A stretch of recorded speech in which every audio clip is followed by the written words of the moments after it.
Fish farming, it looks like the perfect business.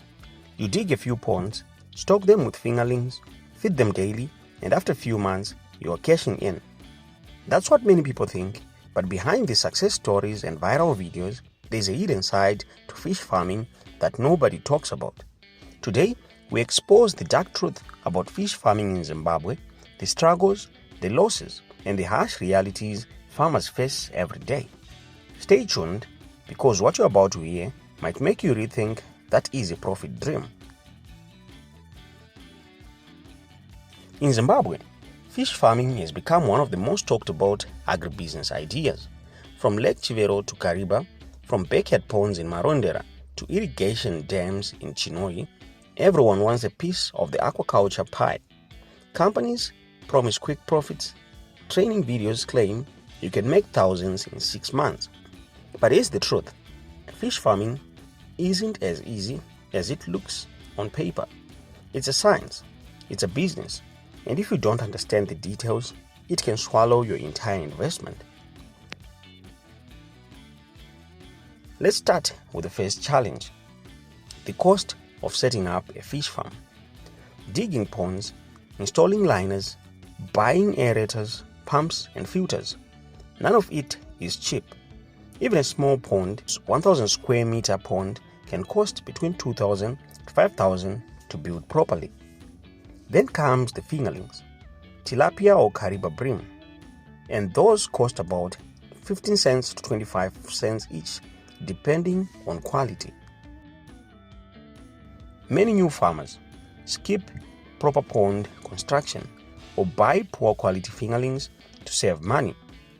But that shortcut often becomes the biggest mistake, leading to leaks, disease, and massive losses later.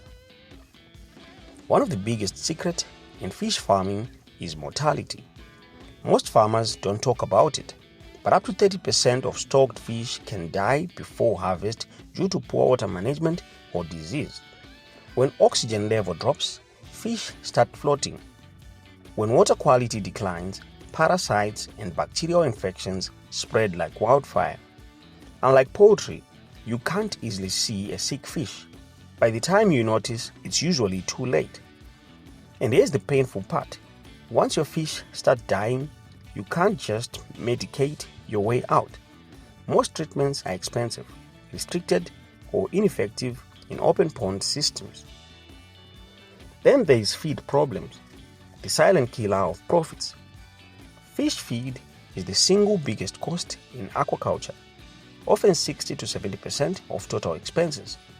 A bag of quality floating feed can cost $40 to $50, and a small farmer may need hundreds of kilograms per cycle. Many turn to cheaper, low-protein feed to cut costs, but that leads to slow growth, uneven sizes, and longer cycles, which means more costs, not less. Here's the truth. If you feed cheap, you harvest cheap. Without a reliable feed strategy or bulk buying power, most small farmers never reach real profitability. Every farmer dreams of harvest day, but that's when another harsh reality hits. The market isn't as ready as you think.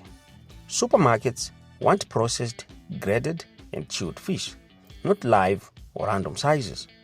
Hotels and restaurants demand consistency and certification. So, small farmers are left competing in the informal market, selling to middlemen for as little as $2.50 per kg, while big processors export or supply chains for over $5 per kilogram. By the time you subtract feed, losses, and labor, many small fish farmers are operating at a loss or barely breaking even. Another hidden challenge: water and power. Fish need clean, oxygen-rich water, but many farmers use stagnant, unfiltered bore or dam water. When temperatures rise or water gets polluted, oxygen levels and fish suffocate overnight. Oxygen level drop and fish suffocate overnight. And if you rely on electric aerators or pumps, frequent sensor power cuts can wipe out your entire pond in hours. Some commercial farms now invest in solar-powered aeration systems, but small farmers can't afford them, leaving their entire business vulnerable to one power failure. Behind every failed fish pond is a farmer who invested everything: time, energy, and hope. Many start with borrowed money or small savings, expecting quick returns, but end up watching hundreds of fish die or selling at a loss just to survive.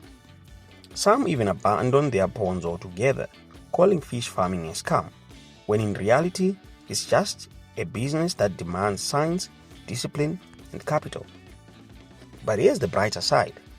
Those who survive their first few seasons, learn from their mistakes, and invest in proper systems often succeed. Integrated fish farming, combining fish with vegetables and poultry waste recycling, can cut costs and boost profits. Cooperatives and farmer groups are now sharing feed costs, improving bargaining power, and accessing better markets. So yes, fish farming is tough, but with the right knowledge, it can still change lives. Fish farming in Zimbabwe has massive potential, but don't be fooled by the glossy success stories. Behind every successful fish farmer, there are sleepless nights, floating fish, broken pumps, and near losses. The dark truth is, it's not easy, but it's not impossible either. If you want to dive deeper, subscribe and turn on notification, because in our next video, we'll be breaking down real costs and profits of running 1,000 square meter fish farm in Zimbabwe.